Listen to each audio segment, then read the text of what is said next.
We are like roses that have never bothered to bloom when we should have bloomed, and it is as if the sun has become disgusted with waiting. I never met another man I'd rather be.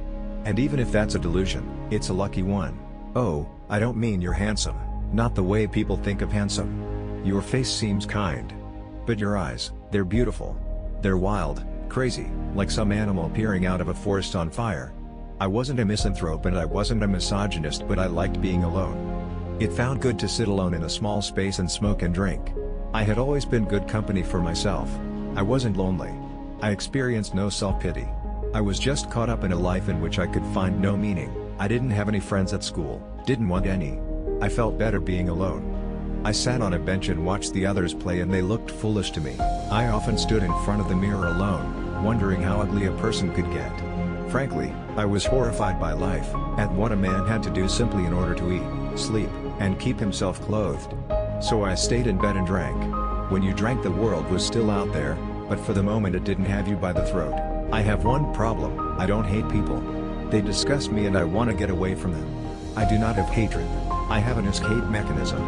Basically, that's why I wrote, to save my ass from the madhouse, from the streets, from myself. Her one drink had Cecilia giggling and talking, and she was explaining that animals had souls too. Nobody challenged her opinion. It was possible, we knew. What we weren't sure of was if we had any.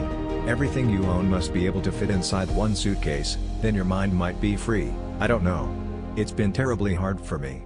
How do I know you won't do it again? Nobody is ever quite sure of what they will do.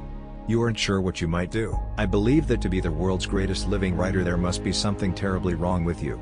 I don't even want to be the world's greatest dead writer. Just being dead would be fair enough. I like dogs better than men and cats better than dogs, and myself best of all, drunk in my underwear looking out the window. You know, doctor, wisdom comes at a hell of an hour, when youth is gone. The storm is over and the girls have gone home. All that shit they were fed about democracy and opportunity was just to keep them from burning down the palace. You realize when you're plucked out of the mainstream that it doesn't need you or anybody else. Love is not a candle burning down. Life is. And love and life are not the same, or else love, having choice, nobody would ever die.